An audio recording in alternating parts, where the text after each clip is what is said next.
வாழ்க வளமுடன். இன்னைக்கு பார்த்தீங்கன்னா நம்ம எப்பயும் போல இப்போ திருமணம்ன்ற பெரிய ஒரு டாப்பிக்கில் பேசிகிட்டு இருக்கோம். அது பேசினா நிறைய பேசலாம்.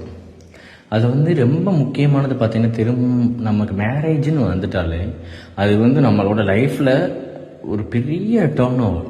ஒருத்தவங்களோட இயல்பான லைஃப் ரன் ஆகிறதுக்கும் ஆஃப்டர் மேரேஜுக்கு அப்புறம் வந்து அவங்களுக்கு இருக்கக்கூடிய பொறுப்புணர்வு நிறைய இருக்குது. வாழ்வியல் சார்ந்த சில விஷயங்கள் வந்து அவ்வளோ மாறுதலாக இருக்கும். ஸோ அந்த மாறுதலுக்கு ஏற்ப வந்து நம்ம லைஃப் வந்து அழகாக லீட் ஆகும். அதில் எந்த ஒரு பிரச்சனையுமே இருக்காது.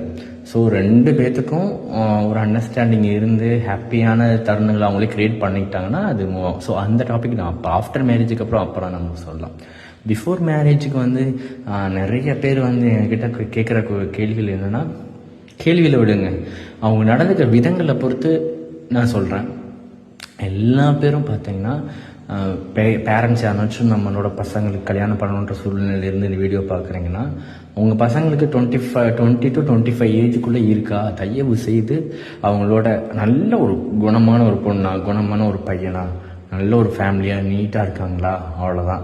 இவங்களுக்கு நம்ம பிள்ளை இங்கே இருந்தால் நல்லா இருக்குமா, இல்லை நம்ம பையனுக்கு இந்த குடும்பம் நல்லா இருக்குமா அப்படின்ற ஒரு சின்ன ஒரு அந்த அளவுக்கு ஒரு மன ஆறுதல் இருந்தாலே போதும். நல்லபடியாக கல்யாணத்தை வந்து ரெண்டு பேர்த்தோட ஹாப்பினஸோட ரெண்டு ஃபேமிலி இணைஞ்சு ரெண்டு குழந்தைங்களும் இணைச்சி விடுங்க. நல்லா இருக்கும் உங்கள் லைஃப். அதை தாண்டி ஏஜ் ஆகுது, இந்த கமிட்மெண்ட்ஸ் வேணும், அந்த கமிட்மெண்ட்ஸ் வேணும், இவ்வளோ இருக்கணும், அவ்வளோ இருக்கணும், அது எல்லா பேத்துக்கும் இருக்கிற ஒரு இயல்பான ஒரு விஷயந்தான். அது வந்து நம்ம வந்து அதுக்கு நாம் ரொம்ப பெருசாக அதை வந்து தாழ்த்தி பேச தேவையில்லை, அது குறையா சொல்ல தேவையில்லை. பட் அப்படி நினைக்கிறவங்க எல்லா பேரும் வச்சுக்கோங்களேன், அதில் வந்து ஒரு 100 பீப்புள்ஸ் நினைக்கிறாங்கன்னா, ஒரு ஆவரேஜ் 100 பீப்புள் நினைக்கிறாங்கன்னா, அதில் 10 பீப்புள்ஸ்க்கு மட்டும்தான் அது சக்ஸஸ் ஆகுது.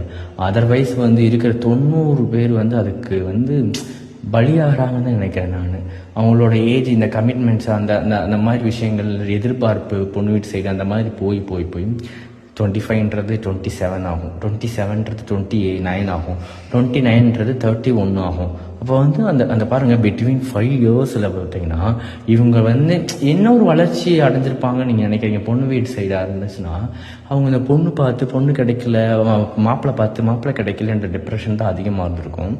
அதை விட வந்து அவங்களோட சூழ்நிலை, அதனால அவங்க சுற்றி இருக்க அவங்களோட சில பேச்சு அந்த மாதிரி விஷயங்கள்லையும் ரொம்ப அடிக்ட் ஆகிடும், ஒரு மாதிரி டல்லாகிடுவாங்க.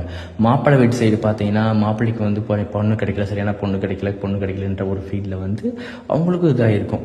ஸோ வந்து அது பண்ணணும், இது பண்ணு, கடனை வாங்கி அதை பண்ணுவோம், இதை பண்ணுவோம், ஷோ காட்டுவோம் அப்படின்ற ஃபீல்டில் அவங்க கடனாகி ஷோ காமிச்சு